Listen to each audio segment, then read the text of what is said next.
ونحن نسبح بحمدك ونقدس لك قال إني أعلم ما لا تعلمون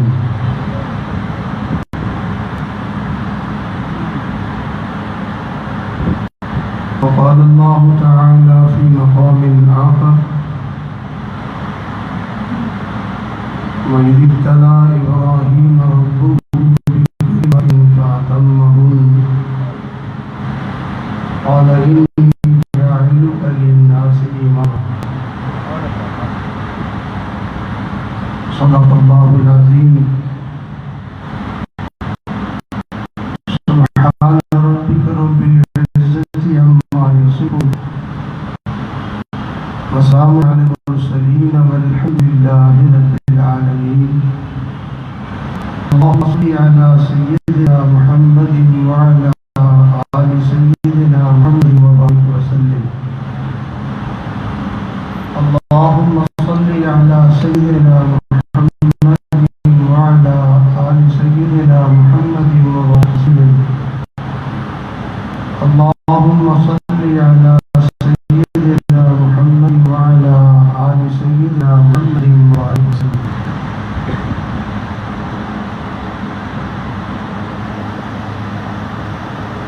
انسان کی تخلیق کا سبب اللہ رب العزت کی محبت اور اس کی چاہت بنی ہے۔ دنیا میں بہت سارے کام انسان نہ چاہتے ہوئے بھی کرتا ہے، اس کو وہ کام پسند نہیں ہوتا، اس کام کے اندر اس کی کوئی رغبت نہیں ہوتی، وہ کام اس کی منشا نہیں ہوتا، تو خدا نے خواستہ ایسا نہیں ہے کہ اللہ تعالیٰ نے ناراضگی میں یا غصے میں اس انسان کو پیدا کر دیا، بلکہ اللہ تعالیٰ نے اس انسان کو بڑی چاہت اور بڑی محبت کے ساتھ پیدا فرمایا۔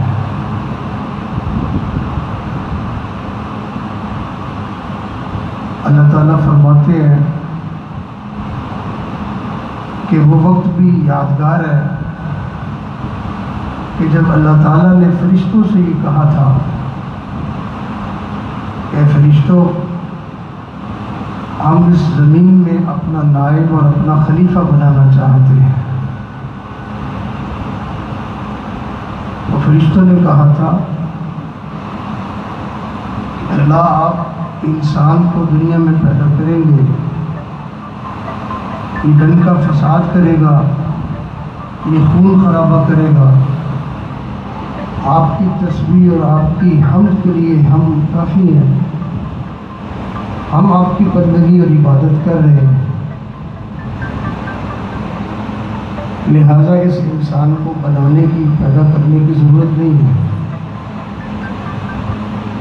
اللہ رب العزت نے فرشتوں کے اس خیال کے جواب میں ارشاد فرمایا، اے میرے فرشتوں، انی اعلم ما لا تعلمون، جو میں جانتا ہوں تم وہ نہیں جانتے۔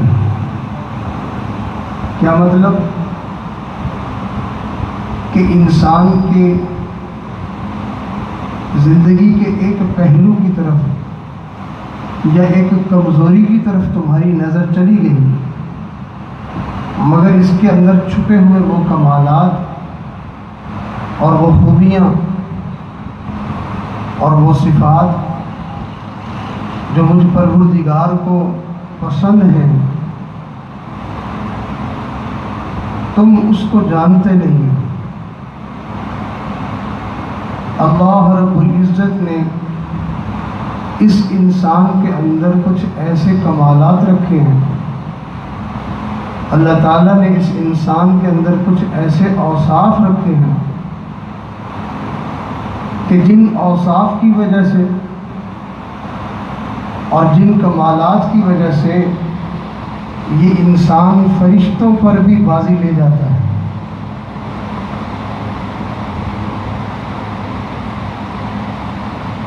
فرشتے اس انسان کے کمالات کو دیکھ کر دنگ رہ جاتے ہیں کہ اچھا یہ مٹی کا بنا ہوا یہ انسان، یہ ایک مٹھی مٹی کی، یہ اس قدر با کمال ہے، اللہ نے اس کو ایسی شان عطا فرمائی ہے۔ چنانچہ کئی مرتبہ انسان اس مقام پر بھی پہنچتا ہے، فرشتے نہیں، مخلوق نہیں، بلکہ پروردگار عالم اپنے اس بندے کے اوپر فرشتوں کے سامنے فخر کرتے ہیں، میرے فرشتوں دیکھو یہ میرا بندہ کیسا ہے۔ تو اللہ تعالیٰ نے اس انسان کو بڑی چاہت اور بڑی محبت سے پیدا فرمایا۔ یہ انسان اللہ کا بڑا چہیتا ہے، یہ انسان اللہ کا بہت پیارا ہے۔ اللہ نے اس انسان کے ساتھ وہ لاڈ اور وہ پیار کیا ہے، اللہ نے اس انسان کی وہ ناز برداریاں فرمائی ہیں جو مخلوق میں سے کسی اور کے ساتھ ایسا نہیں کیا ہے۔ پوری مخلوق میں سے سب سے مقدس اور محترم مخلوق اللہ تعالیٰ نے فرشتے بنائے ہیں کہ وہ اللہ کی معصوم مخلوق ہے، کسی لمحے میں بھی اللہ تعالیٰ کی وہ نافرمانی نہیں کرتے، ان کی معصومیت کی گواہی اللہ کا قرآن دے رہا ہے۔ فرمایا وہ ایک لمحے کے لیے بھی اللہ کی نافرمانی نہیں کرتے، جو اللہ کا ان کو حکم ہے بس اس کو بجا لانے میں لگے رہتے ہیں۔ چنانچہ ارشاد فرمایا لا یعصون اللہ ما امرهم ویفعلون ما یؤمرون۔ وہ اللہ تعالیٰ کی نافرمانی نہیں کرتے، ما امرهم ویفعلون ما یؤمرون، اللہ تعالیٰ کے کسی امر کی نافرمانی نہیں کرتے ہیں وہ جس کا ان کو حکم دیا جاتا ہے۔ لیکن آپ حیران ہوں گے کہ ایسی معصوم مخلوق کی خدمت کے لیے اللہ نے کوئی مخلوق پیدا نہیں کی ہے کہ کوئی ایسی مخلوق ہو جو فرشتوں کی خدمت میں لگی ہوئی ہو۔ لیکن حضرت انسان کو دیکھو کہ اللہ تعالیٰ نے اس کو وہ مرتبہ دیا، وہ مقام دیا کہ اپنے چرند پرند، اپنی زمین میں رہنے والی مخلوق کو تو اس کی خدمت میں لگایا ہی صحیح، اللہ نے آسمانوں کی مخلوق فرشتوں کو بھی اس انسان کی خدمت میں لگا رکھا ہے۔ کوئی ہے جو اس کی حفاظت کرنے میں لگا ہوا ہے، کوئی ہے جو اس کو کھانا پہنچانے میں، رزق پہنچانے میں لگا ہوا ہے، کوئی ہے جو اس کے لیے ہوائیں چلانے میں لگا ہوا ہے، کوئی ہے جو اس کے لیے بارش کا انتظام سنبھالنے میں لگا ہوا ہے۔ اللہ کے سارے فرشتے اس انسان کی خدمت میں، اور کچھ فرشتے ہیں جو ان کے منہ سے نکلنے والے لفظوں کی کتابت کر رہے ہوتے ہیں، اور کچھ ہیں جو اس انسان کے ان جو ہے وہ محبت بھرے اعمال کو جو اس نے اپنے اللہ کو راضی کرنے کے لیے سر انجام دیے ہوتے ہیں، صبح و شام یہ ان عملوں کو لے کے اللہ کی بارگاہ میں پیش کرنے میں لگے ہوتے ہیں۔ کیا مقام اللہ نے انسان کو عطا فرمایا۔ چنانچہ آپ غور کریں، کوئی مخلوق کسی دوسری مخلوق کے اوپر سواری نہیں کرتی ہے۔ پرندے ہیں تو وہ اپنے پر سے اڑ رہے ہیں، چوپائے ہیں تو وہ اپنے پاؤں سے چل رہے ہیں، کوئی رینگنے والا جانور ہے تو وہ اپنے پیٹ کے بل چل رہا ہے۔ لیکن واہ انسان، اللہ نے تجھے کیا شان دی ہے کہ تو اللہ کی بنائی ہوئی مخلوق کے اوپر بیٹھ کے اپنی سواریاں کرتا ہے اور اپنے جو ہے وہ اپنے مقصد کو اور اپنی منزل کو پاتا ہے۔ کبھی گھوڑے پر بیٹھا ہے، کبھی اونٹ پر سواری کر رہا ہے، کوئی جو ہے خشکی کی اس کی سواری ہے، اور کوئی جو ہے وہ پکی جگہ کی یعنی سخت زمین کے اوپر سفر کرنے کے لیے سواری ہے، اور کوئی سواری جو ہے ریگستان کے علاقوں میں اس کو لے کر سفر کرنے میں اس کی مدد کرتی ہے، اور کچھ جانور ہیں جو اس کا بوجھ اٹھاتے ہیں، کچھ جانور ہیں جو اس کو اپنا دودھ پیش کرتے ہیں، اور کچھ جانور ہیں جو اپنی جان کا نذرانہ دے کے اپنے جسم کا گوشت اس کو پیش کرتے ہیں۔ اس کا جب جی چاہے اللہ کی مخلوق میں سے جو اس کے لیے حلال بنائے گئے ہیں اس کو پکڑتا ہے اور اپنی ضرورت کو پورا کرنے کے لیے اس کے گلے پہ چھری چلا دیتا ہے۔ اللہ نے اس مخلوق کو مسخر کر دیا ہے کہ میرا بندہ تمہیں اپنی ضرورت کے لیے جب استعمال کرے تو تم نے جو ہے وہ آگے سے انکار نہیں کرنا ہے، تم نے میرے بندوں کے سامنے سر جھکا دینا ہے۔ کتنا بڑا اونٹ ہوتا ہے، ایک انسان کا چھوٹا سا بچہ اس کی نکیل پکڑ کے چلتا ہے، اتنا بڑا اونٹ، اس کو اس بچے کا مطیع اور فرما بردار آخر کس نے بنایا ہے؟ اللہ ہی نے تو بنا دیا ہے۔ چنانچہ ہمیں یہ دعا سکھائی گئی کہ تم یوں کہو کہ پاک ہے وہ ذات کہ جس نے ان سواریوں کو ہمارے لیے مسخر کر دیا، ورنہ ہم تو ان پر قابو پانے والے نہیں۔ سبحان الذي سخر لنا سبحان الذي سخر لنا هذا وما كنا له مقرنين۔ اللہ تعالیٰ نے اپنے بندوں کو کیا مرتبہ اور کیا شان عطا کی۔ اللہ اپنے بندوں سے اتنی محبت کرتے ہیں کہ کسی انسان کے اوپر اللہ کی محبت ذرا سی واضح ہو جائے، اللہ کی قسم وہ ساری زندگی اللہ کی محبت میں رو رو کے گزار دیتا ہے۔ چنانچہ کتابوں میں واقعہ لکھا ہے کہ صحابہ کرام کا زمانہ تھا تو ایک نوجوان تھا جو گانا گایا کرتا تھا، گاتے گاتے اس کی زندگی گزر رہی تھی، اور اس کے گانے پر اس کو جو ہے وہ مال پیسے ملتے تھے، لوگ اس کے اوپر روپیہ پیسہ پھینکتے تھے، یہ اس کا گزر بسر کا ایک سلسلہ تھا۔ چنانچہ شادی تو اس نے کی تھی مگر اولاد نہیں تھی۔ وقت کے گزرنے کے ساتھ ساتھ جب اس کی عمر بڑی ہوئی تو اس کی زندگی میں وہ وقت بھی آیا کہ اس کا زندگی کا ساتھی اس سے جدا ہو گیا، بیوی فوت ہو گئی، اب اولاد تھی نہیں، خود یہ بوڑھا ہو گیا۔ اب جب بڑھاپے کی عمر پہنچی تو منہ میں دانت نہیں ہے، گلے میں وہ جو ہے وہ سریلا پن نہیں ہے، اب اس کے گانے کو لوگ پسند نہیں کرتے تھے، تو دل بالآخر یہ سوچنے لگا کہ اب میں کیا کروں۔ تو جو جوانی میں اس کے گرد جن لوگوں کا ہلکا مجمع لگا رہتا تھا، یہ ان کے پاس مجبور ہو کے گیا کہ بھائی آپ میری کچھ مدد کر دیں، میرا کچھ تعاون کر دیں۔ 2-4 دفعہ لوگوں نے تعاون کیا، پھر کون پوچھتا ہے، بالآخر لوگوں نے انکار کرنا شروع کر دیا۔ کرتے کرتے وہ وقت آیا کہ یہ اپنے گھر میں بے بس اور مجبور ہو کے بیٹھ گیا۔ اس کو بیماریوں نے گھیر لیا، بڑھاپا ہے، کمزوری ہے اور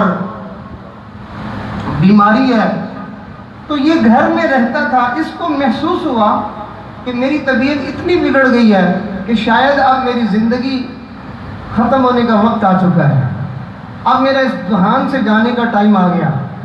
مجھے تو کبھی کوئی پوچھنے بھی نہیں آیا، میری کبھی کسی نے خیریت بھی نہیں پوچھی ہے۔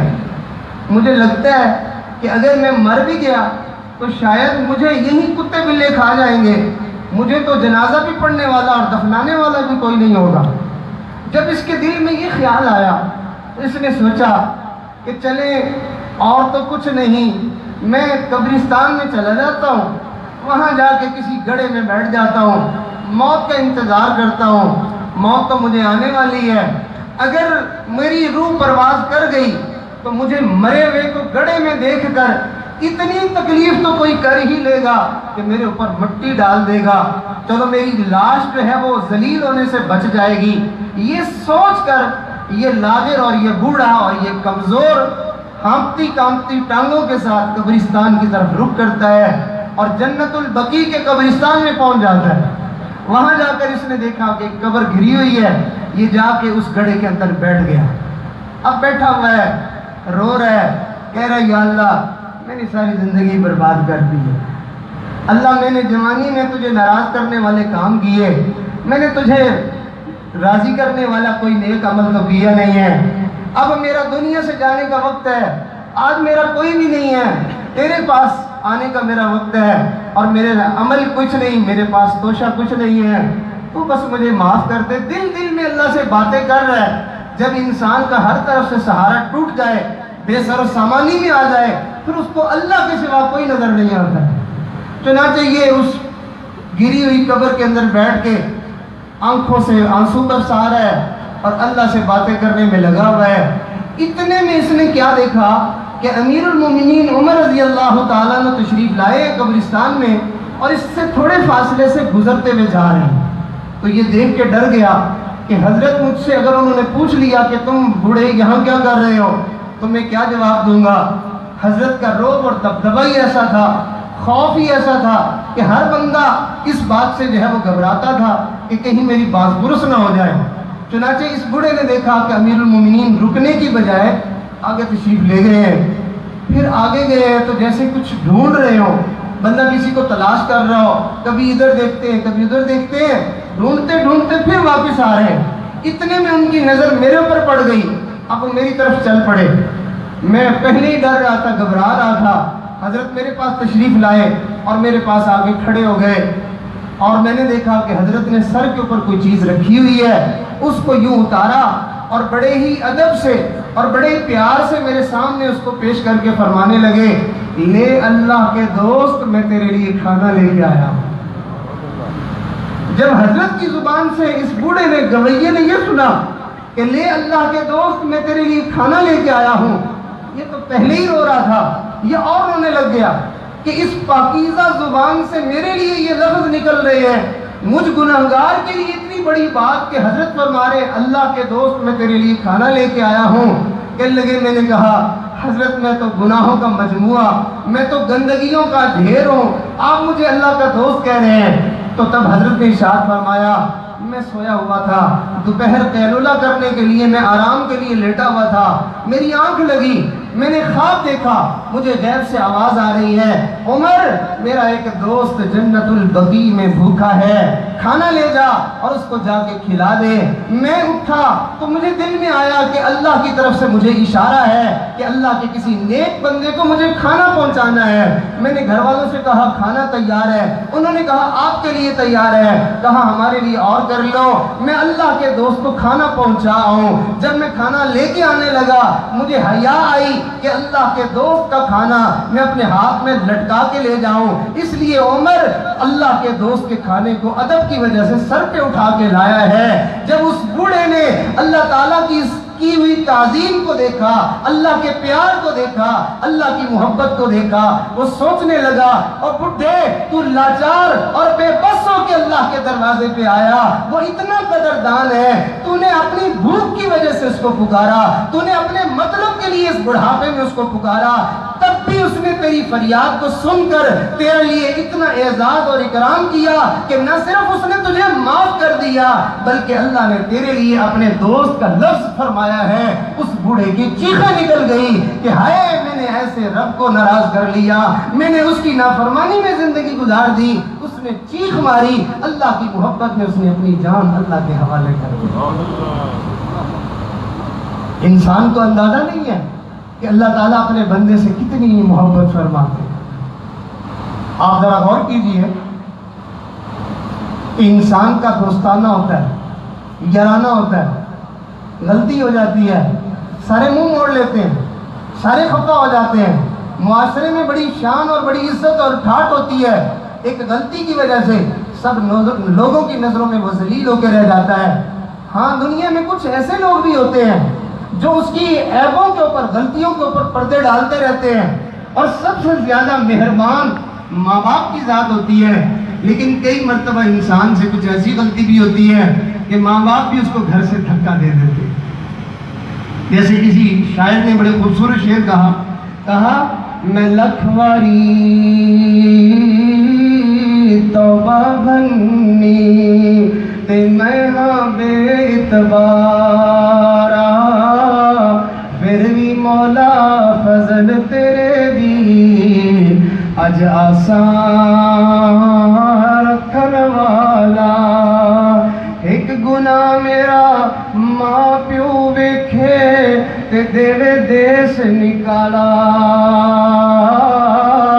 لکھ گناہ میرا اللہ ویکھے تو سونا پردے پاون والا بندے کے عیبوں پہ عیب ہوتے ہیں اور اللہ تعالیٰ اس کے عیبوں کے اوپر پردے ڈالتے چلے جاتے ہیں بلکہ عجیب بات آپ شریعت مطہرہ کا مسئلہ سنیے شریعت کہتی ہے کہ کسی آدمی کو آپ نے برائی کرتے ہوئے دیکھ لیا بولنے کی اجازت نہیں خاموش ہو جاؤ اپنی آنکھوں کو سائڈ پہ کر لو کسی کے سامنے تذکرہ نہ کرنا اللہ کے نبی نے ارشاد فرمایا جو آدمی کسی کی برائی کا تذکرہ اس کی پیٹھ پیچھے کرے گا اللہ اس کو بدکاری والے گناہ سے بھی زیادہ سخت گناہ دے گا صحابی پوچھتے ہیں اللہ کے نبی یہ برائی اس کے اندر موجود ہو ہم اس کا تذکرہ کر رہے ہوں آقا علیہ السلام نے ارشاد فرمایا تبھی تو یہ گناہ ہے اور اگر وہ برائی اس میں ہو ہی نہیں پھر تم اس کا تذکرہ کرو یہ تو اس سے بھی بڑا گناہ بہتان بنتا ہے اللہ تعالیٰ کو اپنے بندے کی عزت کا کتنا لاج ہے دوسروں کو بھی تذکرہ کرنے کی اجازت نہیں دیتے اچھا بھائی دوسرا تو تذکرہ نہیں کر سکتا تو کیا انسان اپنے گناہ کا تذکرہ کر سکتا ہے علماء نے مسئلہ لکھا فرمایا جیسے گناہ کرنا ہے گناہ ہے ایسے اس گناہ کا لوگوں کے سامنے اظہار کرنا بھی گناہ ہے کیا آپ گناہ بتا بھی نہیں سکتے اللہ کہتے ہیں میرا بندہ ہے نادان ہے غلطی کر کے پھر لوگوں کو بتاتا پھرے گا اور یہ ذلیل ہو جائے گا اللہ نے اس کے اوپر بھی پابندی لگا دی میرے بندے غلطی کر لی اب منہ بند کر لو کسی کو بتانا نہیں میرے اور تیرے درمیان معاملہ ہے اللہ اکبر ماں باپ جب گھر سے نکال دیتے ہیں اپنے بچوں کو اپنی بچیوں کو نکال دیتے ہیں اور ان کو خبر ملے کہ وہ آنا چاہتا ہے وہ معافی مانگنا چاہتا ہے ماں باپ کی طرف سے ریپلائی جاتا ہے واپسی پیغام جاتا ہے اس کو کہنا ذرا سوچ سمجھ گیا ٹانگیں توڑ دیں گے اس کی ہمیں کبھی شکل نہ دکھائے یہ معاملہ ہے جب وہ خود کہہ رہا ہے جبکہ پروردگار کا معاملہ دیکھو گناہ کر کر کے اس نے جو ہے وہ اپنا ستیہ ناش کر لیا ہے اللہ یہ نہیں کہتے کہ وہ بندہ آنا چاہتا نہیں اللہ کہتے ہیں میرے نبی جی وہ جو گناہ کر کر کے گیا ہے نا آپ اس کو ہمارا میسج دے دیں وہ کہیں اپنے گناہوں کی شرمندگی میں ہمارا گھر چھوڑ کے ہی نہ چلا جائے اس کو کہنا گھبرانا نہیں ہے ہمارا در چھوڑنا نہیں ہے آ جانا جتنے بھی گناہ ہیں تیرے گناہ تھوڑے ہیں ہماری رحمت بہت زیادہ ہے تو آ جانا ہم معاف کر دیں گے منہ موڑ کے جانے والے بندے کو اللہ پیغام دلواتے ہیں اللہ فرماتے ہیں او بندے یا ایھا الانسان ما غرک بربک الکریم الذی خلقک فسواك فعدلك في أي صورة ما شاء ركبك اے انسان تجھے اس قدیم رب کے بارے میں کس نے غلط فہمی میں ڈال دیا ہے کس نے دھوکے میں ڈال دیا ہے کہ تو اس کا دروازہ چھوڑ کے تجھے کوئی اور نظر آیا ہے جو تیری بخشش کر دے گا جو تیرے عیبوں کو چھپا لے گا جو تیرے گناہوں کے باوجود تیرے اوپر مہربانی کر دے گا تجھے کوئی اور دروازہ نظر آ گیا ہے اپنے رب کے در کو چھوڑ تو کہاں جا رہا ہے ماں جب اپنی ممتا کو اپنے بچے کے سامنے پیش کرتی ہے تو ماں کے پاس اپنے بچے کی ممتا کا اظہار کرنے کے لیے اس سے بڑی بات اور کوئی نہیں ہوتی ہے کہ وہ کہتی ہے بیٹا میں نے تجھے اپنے پیٹ میں اٹھایا میں نے تجھے جنم دیا، میں نے تجھے جو ہے وہ اپنے سینے سے دودھ پلایا. یہ باتیں گویا کہ سب سے زیادہ گہری محبت کی باتیں ہوتی ہیں. یہ مامتا اس وقت بچے کی محبت کو جو ہے وہ گویا کہ جتلا رہی ہوتی ہے. اللہ نے بھی اپنے بندے کے ساتھ محبت کا اظہار کرنے میں انتہا کر دی. اللہ نے فرمایا اور بندے میں تیرا وہ رب ہوں جس نے تیری ایک ایک ہڈی کو، ایک ایک جوڑ کو، تیرے جسم کے ایک ایک عضو کو بنایا ہے. اور صرف بنایا ہی نہیں ہے بلکہ بڑے طریقے سے اور بڑے اسلوب سے اور بڑے ڈھنگ سے اور بڑی خوبصورتی کے ساتھ میں نے تیرا ایک ایک عضو بنایا ہے. اور پھر صرف بنایا ہی نہیں ہے، میں نے جس صورت میں چاہا تیری صورت میں نے پسند کی ہے. تو جس رب نے تیری صورت کو پسند کیا، جس نے تیرے اعضاء کو بنایا، جس نے تیرے وجود کو بنایا، تو اس رب کا در چھوڑ کے جا رہا ہے. اللہ اکبر کبیرہ. اللہ کو اپنے بندے سے کتنی محبت، کتنا پیار ہے. آپ دیکھیں نا، بہت ہی زیادہ کوئی محبت کرنے والا ہو تو ایک دفعہ برداشت کر جائے گا، 2 دفعہ کر جائے گا، 3 دفعہ کر جائے گا، 10 دفعہ کر جائے گا، لیکن آخر کب تک کرے گا؟ ماں باپ بھی اس کو جواب دے دیتے ہیں، اس کو دھکا دے دیتے ہیں، جاؤ یہاں سے دفع ہو جاؤ. تمہارا تو وتیرہ ہی یہی ہے، تمہاری تو عادت ہی یہی ہے. جبکہ پروردگار کو دیکھو، پروردگار 1 دفعہ 2 دفعہ 10 دفعہ 1000 دفعہ لاکھ دفعہ نہیں، بلکہ انسان کو اگر 1,00,000 سال کی زندگی مل جائے اور وہ غلطیاں اور گناہ کر کر کے اپنی 1,00,000 سال کی زندگی کو تباہ کر کے 1,00,000 سال کے بعد اللہ کے دروازے پہ آ جائے، اللہ یہ نہیں کہیں گے تجھے آج یاد آیا ہے. اللہ کہیں گے میرے بندے میں تو تیرا انتظار 1,00,000 سال سے کر رہا تھا. میرے بندے تو نے تو آنے میں دیر کر دی ہے، تو جلدی آ جاتا، میں تو تیرا انتظار کر رہا تھا. اللہ تعالیٰ کو اپنے بندوں سے کتنی محبت، کتنا پیار ہے.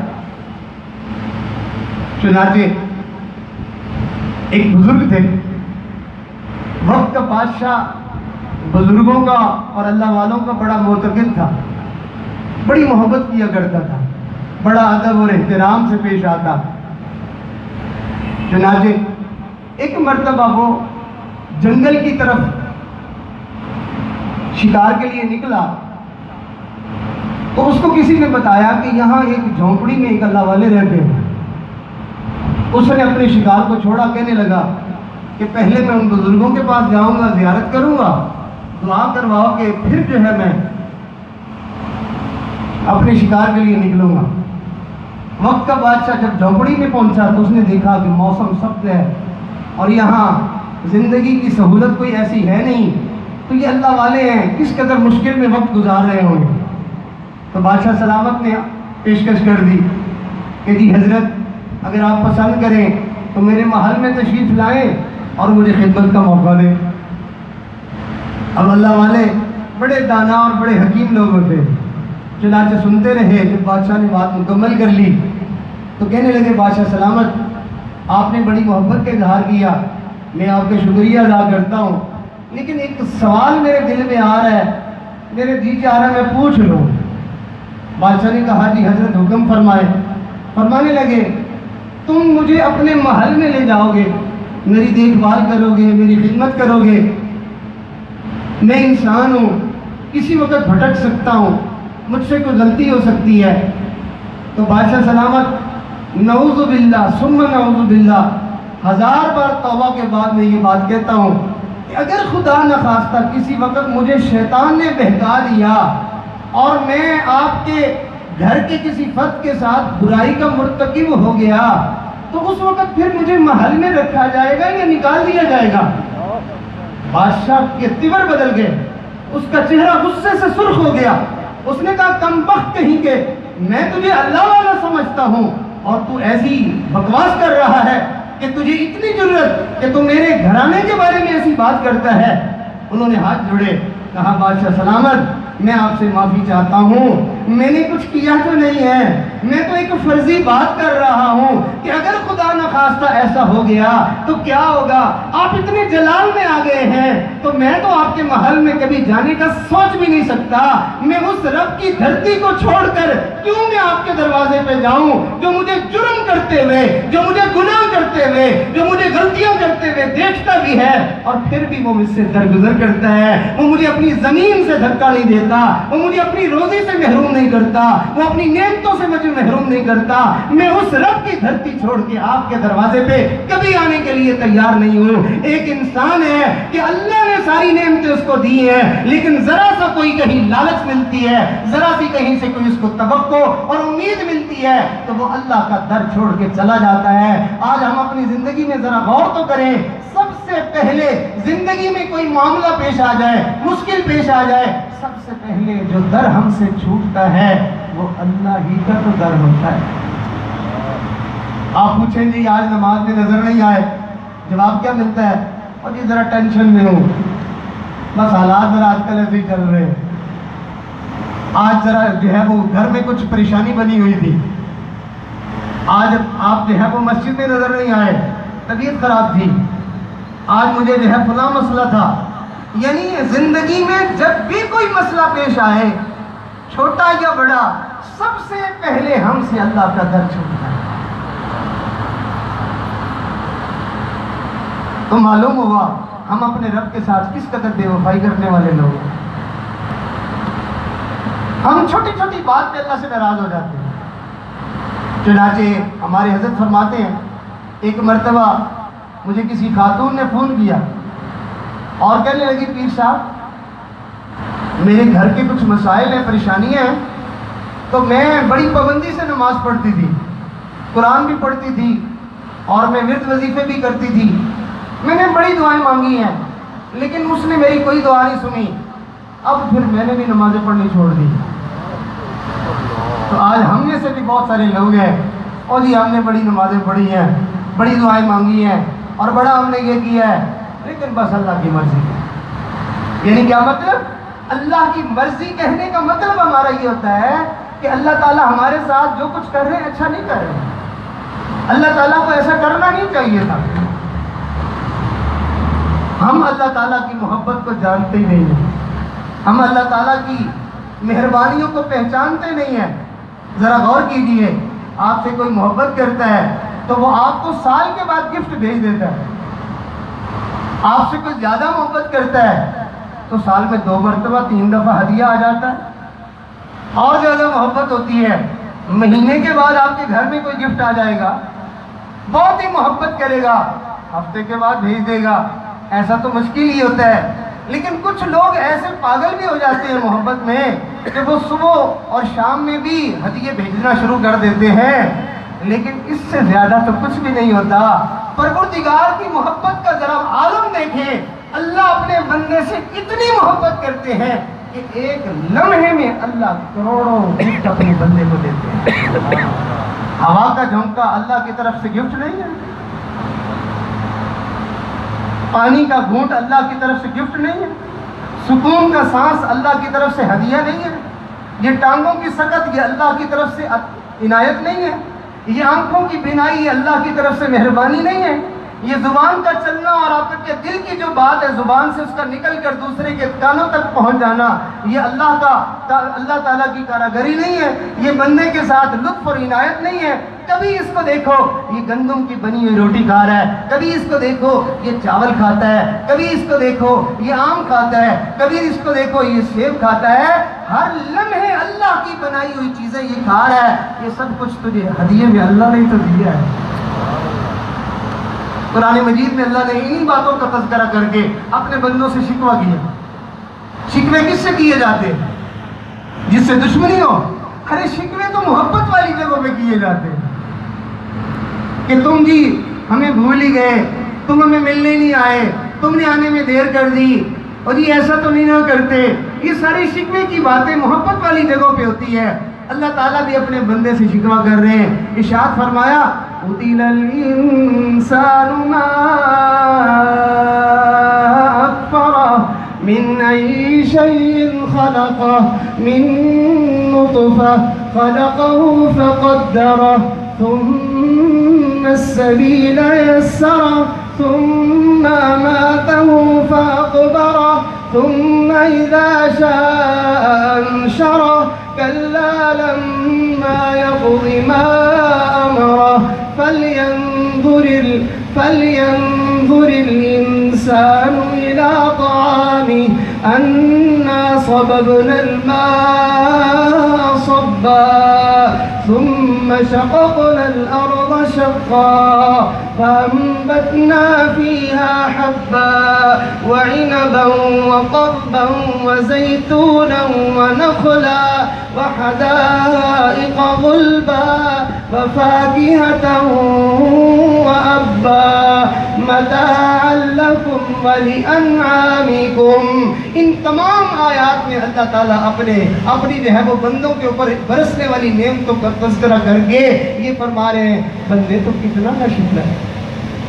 تو نے کبھی اس پہ غور کیا کہ تو اتنا خوبصورت اور حسین بنا پھرتا ہے, تجھے ہم نے پیدا کس چیز سے کیا؟ ایک گلے سڑے گندے پانی کے قطرے سے تجھے ہم نے پیدا کیا. دیکھ تو صحیح تیری اصل کیا تھی اور ہم نے تجھے بنا کتنا خوبصورت دیا. کیا یہ ایک احسان کافی نہیں ہے؟ پھر ارشاد فرمایا صرف ہم نے تجھے پیدا ہی نہیں کر دیا ڈھنگا اور بے ڈھنگا جیسا بھی تھا, فرمایا خلقہ فقدرہ, ہم نے تجھے برابر سرابر پیدا کیا. کبھی آئینہ لیٹ کے کھڑے ہو جانا, دیکھنا تیری آنکھوں کی موٹائی برابر ہے, دونوں آنکھیں ایک جتنی موٹی ہیں, ان کی لمبائی بھی برابر ہے, پلکوں کی درازی بھی برابر ہے, تیری جو ہے وہ رخسار بھی برابر ہے, تیرے ناک کے نتنے بھی برابر ہیں, تیرے دونوں کان بھی برابر ہیں, تیرے دونوں بازو بھی برابر ہیں, تیرے ہاتھوں کی انگلیاں بھی برابر ہیں, تیری دونوں ٹانگیں بھی برابر ہیں. ہم نے کیسا تجھے صحیح اور درست بنایا ہے. تیرے دماغ کے اندر ہم نے پانی رکھا ہے, ذرا سا وہ ادھر ادھر ہو جائے تو اپنا بیلنس نہیں رکھ سکتا, تو اپنے آپ کو سیدھا نہیں کر سکتا. ہم نے تیرے اندر بیلنس کرنے کے لیے کیا تیرے اندر مشین فٹ کر دی ہے, ہم نے تیرے اندر کیا کیا چیزیں لگائی ہوئی ہیں کہ تیرے اندر ایک پورا نظام چل رہا ہے. ہماری محبت کی نشانیاں تجھے پورے عالم میں بھی نظر آئیں گی, اور اگر کبھی تو بیٹھ کے اپنے اندر جھانکے گا تو تجھے اپنے وجود میں بھی اللہ کی محبت کی نشانیاں نظر آئیں گی. ہمارا فَلْيَنْظُرِ الْإِنسان, اچھا کچھ نہیں نظر آیا تجھے, ہمارے احسانات میں سے کوئی بات بھی نظر نہیں آئی. جو صبح دوپہر شام کھاتا ہے تو اس کھانے کو ہی دیکھ لیتا کہ مٹی میں سے اللہ نے اس قدر خوبصورت جو ہے وہ آم نکال دیا, کیسا خوش ذائقہ ہے, اور اس کی مہک کتنی پیاری ہے, اور اس کا ذائقہ کتنا اچھا ہے, اور اس میں مٹھاس کتنی ہے, اور تیرے لیے اس میں صحت کے راز کتنے چھپے ہوئے ہیں. فَلْيَنْظُرِ الْإِنسان, چاہیے تھا انسان کو إِلَىٰ طَعَامِهِ, وہ اپنے کھانے کو ہی دیکھ لیتا, لیکن انسان کا حال یہ ہے کہ اللہ کی نعمتوں کے ڈھیر اس کے سامنے لگے ہوئے ہوتے ہیں, مگر اس کو تو اللہ کا نام بسم اللہ لینا بھی نہیں یاد رہتا. آج کا انسان کھا کے پیٹ بھر لیتا ہے تو اتنی نعمتیں کھا کے لمبی ڈکار مارے گا اور کہے گا جی پرباش, یہ تو کہہ دے گا, لیکن اس کے منہ سے یہ نکلے گا کہ الحمدللہ رب العالمین. نبی علیہ السلام نے ارشاد فرمایا جس بندے کو کوئی نعمت ملی اور اس نعمت کے بدلے میں اس نے اللہ کی تعریف میں یہ جملہ کہہ دیا الحمدللہ رب العالمین, اللہ اپنے بندے سے اتنی محبت کرتے ہیں کہ اللہ نے ہزاروں نعمتیں دی, مگر اس کے منہ سے چھوٹا سا جملہ الحمدللہ کا نکلا. اللہ فرماتے ہیں خوش ہو کے کہ میرے بندے نے میری نعمت کا شکر ادا کرنے کا حق ادا کر دیا ہے. اللہ جس سے محبت ہوتی ہے انسان اس کو دیتا چلا جاتا ہے, اور وہ محبوب اس کو ذرا سا کوئی ہدیہ پیش کرے تو اس کو خوشی سے بتاتا پھرتا ہے, دیکھیں جی مجھے یہ ملا ہے, اور یہ بڑا کمال, میرے لیے تو بڑے اعزاز کی بات ہے. اللہ بھی اپنے بندے کو اربوں خربوں نعمتیں دیتے ہیں, بندے کے منہ سے صرف لفظ نکلتا ہے الحمدللہ رب العالمین. اللہ خوش ہو کے کہتے ہیں میرے بندے نے تو میری نعمتوں کا حق ادا کر دیا ہے. اللہ تعالیٰ کی محبت کو ہم پہچاننے کی کوشش کریں. اللہ ہم سے اتنی محبت کرتے ہیں, اب اللہ چاہتے کیا ہے؟ اللہ تعالیٰ ہم سے کیا چاہتے ہیں؟ اللہ ہم سے کچھ نہیں چاہتے, اللہ ہم سے محبت کا جواب محبت چاہتے ہیں. کہ میرا بندہ مجھ سے محبت کرے۔ چنانچہ اللہ تعالیٰ فرماتے ہیں آدم کے بیٹے تجھ سے سارے جہان والے جو محبت کرتے ہیں، تیری بیوی ہے، تیرے بچے ہیں، تیرے والدین ہیں، تیرے دوست ہیں، تیرے رشتہ دار ہیں، جو کوئی بھی تجھ سے محبت کرتا ہے ہر کوئی اپنے لیے کرتا ہے، اور میرے بندے میں تجھ سے محبت کرتا ہوں تیرے لیے کرتا ہوں۔ تجھ سے محبت کر کے اللہ کو تو کچھ نہیں حاصل ہوتا، اللہ کی شان تو کوئی بلند نہیں ہو جاتی، لیکن بندے کا بھلا ہو جاتا ہے جس بندے سے اللہ تعالیٰ محبت فرماتے ہیں۔ اللہ تعالیٰ فرماتے ہیں میرے بندے سارے جہان کی دولتیں میں نے تیرے لیے بنائی ہیں، اور بندے تجھے میں نے اپنے لیے بنایا۔ کسی اللہ والے نے اللہ تعالیٰ کی اس بات کا جو ہے وہ گویا کہ ترجمانی کرتے ہوئے اشعار کہے۔ انہوں نے کہا، اللہ کہتے ہیں کھیتیاں سرسبز ہیں تیری رضا کے واسطے، چاند سورج اور ستارے ہیں ضیاء کے واسطے، بحر و بر شمس و قمر ماہ و شمع کے واسطے، یہ سارا جہاں تیرے لیے ہے اور تو خدا کے واسطے۔ اللہ اپنے بندے کو سب کچھ دینا چاہتے ہیں، بس اپنے بندے سے اللہ تعالیٰ اس کا دل چاہتے ہیں۔ میرے بندے بس اپنا دل تو ہمیں دے دے، اپنے دل میں تو ہمیں بسا لے، اس دل میں یاد ہو تو اللہ کی ہو، اس دل میں محبتیں ہوں تو اللہ کی ہوں۔ جب اس دل میں اللہ کی محبت آ جاتی ہے، ایسے بندے کی اللہ تعالیٰ زندگی کی ہر نقل و حرکت کو عبادت بنا کے اللہ تعالیٰ اس کو اپنی بارگاہ میں قبول فرما لیتے ہیں کہ یہ بندہ، اس کا سونا بھی عبادت ہے، اس کا پینا بھی عبادت ہے، اس کا کھانا بھی عبادت ہے، اس کا چلنا بھی عبادت ہے، حتیٰ کہ اپنے بیوی بچوں کے ساتھ زندگی بسر کرنا بھی اس بندے کا عبادت ہے، اس لیے کہ اس بندے کے دل میں محبتیں ہماری بسی ہوئی ہیں۔ چنانچہ حدیث مبارکہ سن لیجیے، نبی علیہ السلام نے ارشاد فرمایا جس بندے کے دل کا حال یہ ہو کہ اس کے دل میں اللہ کی ایسی محبت ہے کہ وہ کسی سے پیار کرتا ہے تو اللہ کے لیے کرتا ہے، اگر کسی کے ساتھ اس کو دشمنی ہو تو اللہ کے لیے ہو، اگر وہ کسی کو کچھ دیتا ہے تو اللہ کے لیے دیتا ہے، اور اگر کسی کو دینے سے انکار کر دیتا ہے، روک لیتا ہے تو اللہ کے لیے روک لیتا ہے۔ اللہ کے پاک پیغمبر نے ارشاد فرمایا فقد استکمل الایمان، اس بندے کا ایمان کامل اور مکمل ہو گیا۔ میرے دوستو، آج ہم دیکھیں اللہ تعالیٰ سے ہم ہر چیز چاہتے ہیں، لیکن ہم اپنے دل میں اللہ کی محبت نہیں پیدا کرنا چاہتے۔ ہمارے دل میں یا زمین بستی ہے، ہمارے دل میں مال پیسہ بستا ہے، یا بیوی بچوں کی محبت بستی ہے، یا مکان بستے ہیں، دنیا کی چیزیں ہمارے دل میں ہیں، اگر ہمارے دل میں نہیں ہے تو ایک اللہ کی محبت نہیں ہے بس۔ اور جس بندے کے دل میں اللہ کی محبت نہیں ہے، توجہ کیجیے گا، جس بندے کے دل میں اللہ کی محبت نہیں ہے، وہ جسم کے ساتھ مسجد میں نہیں بیت اللہ میں بھی چلا جائے تو اس بندے کی عبادت تو نہیں ہوتی، کہ خود وہاں موجود ہے اور دل کہیں اور ہے۔ علامہ اقبال نے کہا تھا کہ اگر اس دین کے اندر سے محبت کو نکال دیا جائے تو پھر اس کے بعد ساری جو ہے وہ تصورات اور رسم و رواج ہی رہ جائے گا، دین کی حقیقت تو ختم ہو جائے گی۔ آج ہم نماز پڑھتے ہیں مگر نماز میں ہمارے کیا ہوتا ہے؟ ہمارا کاروبار ہوتا ہے۔ آج ہم قرآن پڑھتے ہیں تو قرآن پڑھنے کے دوران ہمیں خیال کس چیز کا ہوتا ہے؟ ہم بیٹھ کے تسبیح لے کے ذکر کر رہے ہوتے ہیں، زبان سے ذکر چلتا ہے اور دل میں دنیا کے خیالات چل رہے ہوتے ہیں۔ اللہ تعالیٰ یہ چاہتے ہیں کہ میرا بندہ تو بھلے زبان سے باتیں کر لیا کر لیکن دل میں ہمیں یاد رکھا کر، تو اپنے کام کے لیے بھلے بازار میں چلے جایا کر، کاروبار کر لیا کر، لیکن دل میں ہمیں ہی بسائے رکھنا۔ چنانچہ ایسے لوگوں کا تذکرہ اللہ نے قرآن مجید میں فرمایا، ارشاد فرمایا رجال لا تلہیہم تجارۃ ولا بیع عن ذکر اللہ۔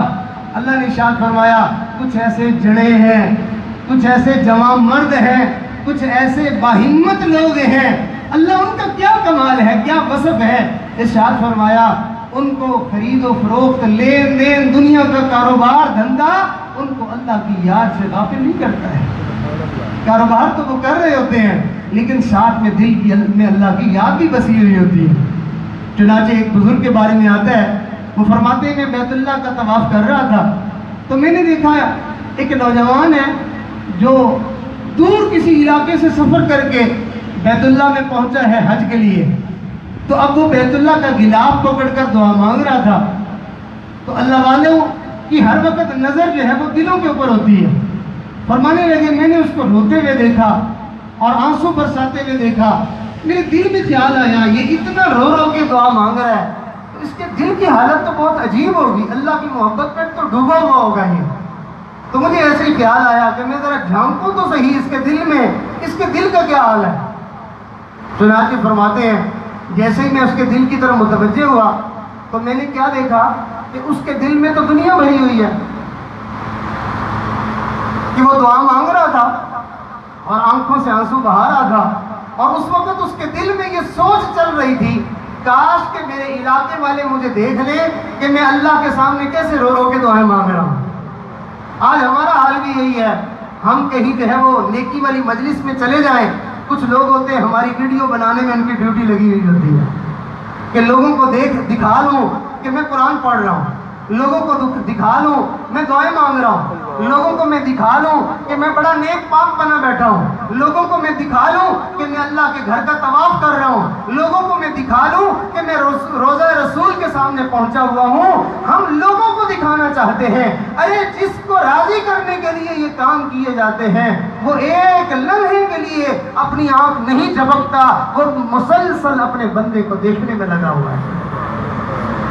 وہ بزرگ فرماتے ہیں میں بڑا حیران ہوا، دیکھو ظاہر اس کا کیا ہے اور اندر اس کا کیا ہے۔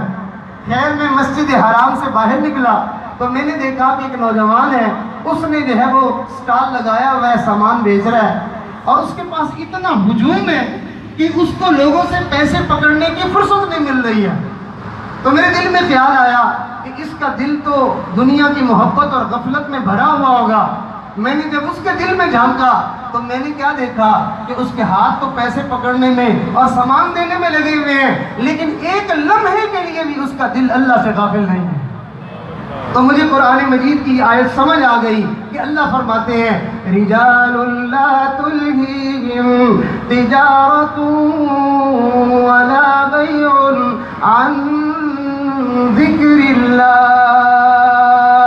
کچھ ایسے جوان مرد ہیں کہ ان کو خرید و فروخت اللہ کے ذکر سے غافل نہیں کر سکتا ہے۔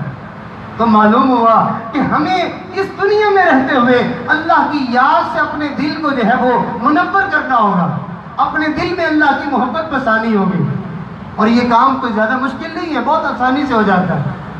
ہم نے اس طرف توجہ نہیں کی ہے، ہم نے اس طرف دھیان نہیں کیا، مگر نہ انسان گاڑی چلاتے ہوئے باتیں کر لیتا ہے، گاڑی چلاتے ہوئے ادھر ادھر دیکھ بھی لیتا ہے۔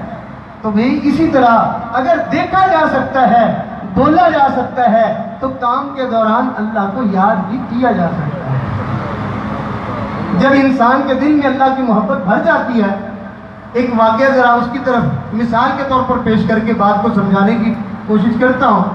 آپ نے کئی مرتبہ دیکھا ہوگا کسی ماں کا جوان العمر بیٹا فوت ہو جائے تو وہ اس کی محبت میں پاگل ہوئی پھرتی ہے، نہ اس کو کھانا اچھا لگتا ہے، نہ اس کو پینا اچھا لگتا ہے، لوگ سو جاتے ہیں اور وہ اس کو یاد کر کر کے روتی رہتی ہے، حتیٰ کہ اس ماں کا معاملہ یہ بن جاتا ہے کہ جس کمرے میں بیٹا رہتا ہے جب اس کمرے میں جاتی ہے اس کو کمرہ نہیں، اس کو بیٹا یاد آتا ہے، جس الماری میں اس کے کپڑے پڑے ہوتے ہیں اس کو کپڑوں میں اپنا بیٹا یاد آتا ہے، جوتا پڑا ہوا دیکھے گی اس کو اپنا بیٹا یاد آتا ہے۔ بالکل ایسے ہی جب مومن بندے کے دل میں اللہ کی محبت بھر جاتی ہے، اس کی نظر آسمانوں پہ جائے، اس اسے اللہ یاد آتا ہے.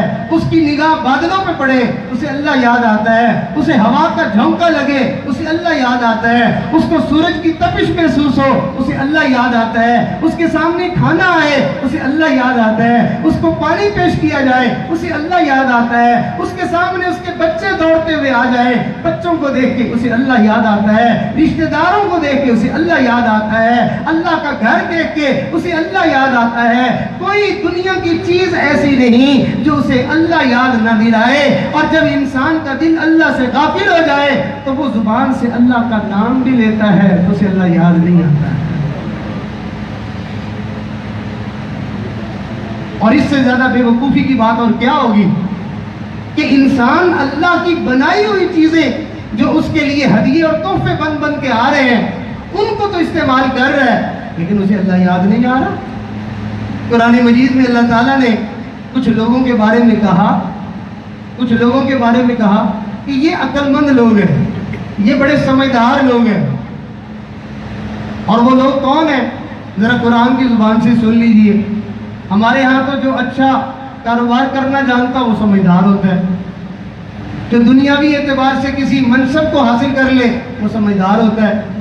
جس کے پاس جو ہے وہ ایک کو دو بنانے کا فن آ جائے وہ ہمارے ہاں سمجھدار ہوتا ہے. لیکن اللہ کی نظر میں سمجھدار کون ہے؟ اللہ کا قرآن سنیے, ارشاد فرمایا ان فی خلق السماوات والارض واختلاف اللیل والنہار لآیات لأولی الالباب الذین یذکرون اللہ قیاما وقعودا وعلی جنوبہم ويتفكرون في خلق السماوات والأرض ربنا ما خلقت هذا باطلا سبحانك فقنا عذاب النار. فرمایا زمین اور آسمان اور جو کچھ اس کے درمیان میں ہے وہ ان کو دیکھتے ہیں انہیں اللہ یاد آتا ہے. وہ عقل والے لوگ ان کی حالت یہ ہے کہ وہ کھڑے ہیں تو انہیں اللہ یاد آ رہا ہے, وہ بیٹھے ہوئے تو انہیں اللہ یاد آ رہا ہے, وہ لیٹے ہوئے تو انہیں اللہ یاد آ رہا ہے. معلوم ہوا اللہ کو یاد کرنے والا بندہ ہی عقل مند اور سمجھدار ہوا کرتا ہے. بلکہ سچ پوچھے اللہ کو یاد کرنے والا بندہ ہی صحیح معنوں میں مومن اور مسلمان ہوتا ہے. قرآن مجید میں اللہ نے ارشاد فرمایا کہ تم ان لوگوں جیسے نہ ہو جانا جنہوں نے اللہ کو بھلا دیا. وَلَا تَكُونُوا كَالَّذِينَ نَسُوا اللَّهَ, نہ ہو جانا ان لوگوں جیسے جنہوں نے اللہ کو بھلا دیا. تو جب انہوں نے اللہ کو بھلا دیا تو پھر کیا ہوا؟ پھر اللہ نے ان کو بھلا دیا یہاں تک کہ وہ اپنے آپ کو بھی بھول گئے. جو اللہ کو یاد کرنا چھوڑ دیتا ہے وہ ایسے کاموں میں زندگی گزارتا ہے کہ وہ اپنے انجام سے بھی بے خبر ہو جاتا ہے. تو جب انسان اپنے انجام سے بے خبر ہو جائے, میں آپ کی توجہ دلانا چاہوں گا, جب انسان اپنے انجام سے بے خبر ہو جائے تو پھر اس کا اثر اس کی زندگی میں کیا ظاہر ہوتا ہے کہ یہ بندہ اپنے انجام سے بے خبر ہے, یہ بندہ اللہ کو بھول چکا ہے, یہ بندہ اللہ کو یاد کرتا ہے. آخر اس کی کوئی نشانی تو ہو. جو بندہ اپنے انجام سے بے خبر ہو چکا ہے اب اس کا انجام برا ہونے والا ہے. بعض لوگ کہتے ہیں, کسی کو برائی میں دیکھ کر لوگ کہتے ہیں اور یہ آپ کو کیا پتا یہ جنتی ہوگا, اور کسی کو نیکی میں دیکھ کر لوگ کہتے ہیں اور یہ آپ کو کیا پتا کہ یہ جنتی ہوگا. کا معاملہ آپ اس کے عمل سے کیسے حضور گزرے ہیں. حضرت امام ربانی مجدد الفسانی رحمۃ اللہ علیہ, یہ اللہ کے بڑے برگزیدہ بندے تھے. ان کے بارے میں آتا ہے کہ اللہ تعالیٰ نے ان کو خواب کے ذریعے سے بشارت عطا فرمائی کہ میرے دوست ہم تجھے ایک ایسا فرزند عطا کریں گے جو پوری زندگی گناہ کبیرہ کا مرتکب نہیں ہوگا. تو حضرت نے اس بشارت کی وجہ سے اپنے بیٹے کا نام رکھا محمد معصوم. حضرت خواجہ محمد معصوم رحمت اللہ علیہ, یہ سلسلہ نقشبندیہ کے بہت بڑے بزرگ گزرے ہیں. ابھی یہ چھوٹے بچے تھے, عمر کوئی تقریباً 5-1 سال کی تھی. حضرت امام ربانی مجدد الفسانی رحمت اللہ علیہ فجر کے بعد اپنی مسجد میں درس دے رہے تھے، تو حضرت اشراق پڑھ کے جب باہر نکلے تو کیا دیکھا کہ مسجد کے باہر جوتے رکھے ہوئے ہیں اور وہ بڑی ترتیب سے رکھے ہوئے ہیں. کچھ جوتے دائیں طرف پڑے ہوئے ہیں اور کچھ جوتے بائیں طرف پڑے ہوئے ہیں. حضرت نے جب ان جوتوں کی ترتیب دیکھی تو متوجہ ہوئے، تو حضرت کو پتہ چلا کہ یہ جو بائیں طرف جوتے پڑے ہوئے ہیں یہ ان لوگوں کے ہیں جو جہنمی ہیں، اور جو دائیں طرف جوتے پڑے ہوئے ہیں یہ ان لوگوں کے ہیں جو جنتی ہیں. حضرت حیران ہو گئے کہ اتنا بڑا صاحب کشف بزرگ کون آ گیا کہ جس کو جوتا دیکھ کر بندے کے جنتی اور جہنمی ہونے کا پتہ چل چکا ہے. تو حضرت نے لوگوں سے پوچھا کہ بھئی یہ جوتے کس نے رکھے ہیں؟ انہوں نے کہا حضرت یہاں آپ کے صاحبزادے محمد معصوم وہ کھیل رہے تھے. تو حضرت نے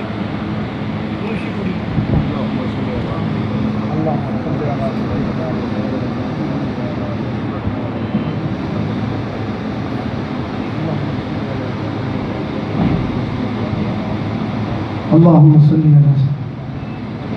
تو حضرت نے اپنے مرشد کو خط لکھا اور فرمایا کہ حضرت میرے بیٹے اس چھوٹی عمر میں ہیں اور ابھی سے ان کا حال یہ ہے کہ ان کو جوتا دیکھ کر بندے کے جنتی اور جہنمی ہونے کا پتہ چل گیا ہے.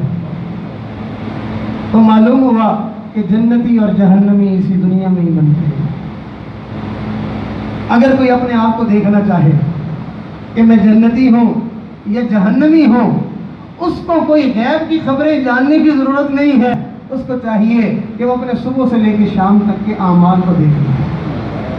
اگر اس کی زندگی کے اعمال جنتیوں والے ہیں، جن اعمال کا تذکرہ جنتیوں کے لیے بیان کیا گیا ہے، اگر اس کی زندگی میں وہ اعمال ہیں تو وہ جان لے اللہ نے میرے لیے فیصلہ جنت کا کیا. چنانچہ قرآن مجید میں ایسے بہت سارے اعمال کا تذکرہ کیا گیا، جن میں یہ عمل ہو، جن میں یہ عمل ہو، جن میں یہ عمل ہو، آخر میں مہر لگا دی، فرمایا یہ لوگ ہیں جو جنت کے وارث ہیں. تو اس لیے میرے دوستو، اللہ رب العزت تو ہم سے بڑی محبت کرتے ہیں، اللہ تو ہم سے بڑا پیار کرتے ہیں. بعض دفعہ انسان نیک اعمال والی زندگی کو ترک کر دیتا ہے اور زبان سے کہتا پھرتا ہے اور جی بس میرا نصیب ہی ایسا. اگر اللہ تعالیٰ چاہتے تو میں اچھا بن جاتا، اللہ تعالیٰ چاہتے تو میں نیک بن جاتا. کیا یہ بات ٹھیک ہے؟ تو بھائی اگر یہ بات ٹھیک ہے تو پھر کبھی آپ نے یہ کیوں نہیں کہا کہ اگر اللہ چاہتے تو میں ٹھنڈا پانی پی لیتا، اگر اللہ چاہتے تو میں کھانا کھا لیتا. وہاں تو آپ جلدی سے ہاتھ بڑھا کے لے لیتے ہیں اور اپنا پیٹ بھر لیتے ہیں اور نیکی کے لیے آپ بیٹھ جاتے ہیں اور کہتے ہیں اللہ چاہتا تو پھر ہو جاتا. اللہ اسی وقت ہی چاہتے ہیں جب بندے کی اپنی نیت اور ارادہ ٹھیک ہو جاتا ہے.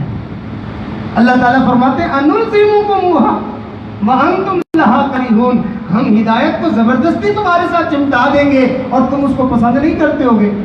تو جب انسان اللہ تعالیٰ سے دعا مانگتا ہے، اللہ تعالیٰ کی بارگاہ میں فریاد کرتا ہے اللہ مجھے اپنا نیک بندہ بننے کی سعادت عطا فرما، جو اللہ ہماری دعاؤں کی وجہ سے ہمیں گھر دے دیتا ہے، ہماری دعاؤں کی وجہ سے اولاد دے دیتا ہے، ہماری دعاؤں کی وجہ سے ہمیں صحت دے دیتا ہے، ہماری دعاؤں کی وجہ سے ہمیں رزق دے دیتا ہے، ہماری دعاؤں کی وجہ سے ہمیں عزت دے دیتا ہے، وہ اللہ ہماری دعاؤں کی وجہ سے ہمیں ہدایت بھی عطا فرما دیتا ہے، وہ ہمیں جنت بھی عطا فرما دیتا ہے، وہ ہمیں نیکیوں والی سعادت بھی عطا فرما دیتا ہے.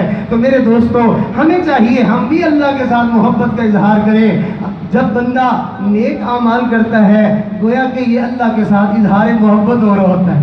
میں ایک چھوٹا سا واقعہ عرض کر کے بات کو مکمل کر لیتا ہوں کہ جب انسان نیک عمل کرتا ہے تو گویا کہ یہ نیکیاں اللہ کی طرف وہ اپنی طرف سے ہدیہ پیش کر رہا ہوتا ہے. اللہ تعالیٰ کو کوئی بندہ کھانے کی چیز تو پیش نہیں کر سکتا، پینے کی چیز تو پیش نہیں کر سکتا. اللہ تعالیٰ کو بندہ اپنی نظر اور اپنا نیاز اور اپنی عاجزی اور اپنی مسکنت اور اپنے سجدے اور اپنی عبادتیں یہ اللہ کی بارگاہ میں پیش کر سکتا ہے. جیسا کہ حدیث میں ہے قیامت کا دن ہوگا، اللہ تعالیٰ ایک بندے سے فرمائیں گے میں دنیا میں بیمار تھا تو میرا پتہ کرنے ہی نہ آیا. وہ کہے گا یا اللہ آپ تو اس بات سے بری ہیں، آپ تو پاک ہیں کہ آپ بیمار ہو. اللہ فرمائیں گے فلاں جو میرا بندہ بیمار تھا اگر تو اس کا پتہ کرنے کے لیے آ جاتا تو مجھے تو اس کی چارپائی پہ پا لیتا. تو میں بھوکا تھا تو نے مجھے کھانا نہ کھلایا، میں پیاسا تھا تو نے مجھے پانی نہ پلایا. کیا مطلب تو اگر نیکی کر لیتا تو ایسا ہی تھا جیسے تو نے مجھے پانی پلا دیا. ایسے ہی تھا جیسے تو نے مجھے کھانا کھلا دیا. تو معلوم ہوا ہم نیکیاں کر کے اللہ تعالیٰ کو ہدیہ پیش کر سکتے ہیں.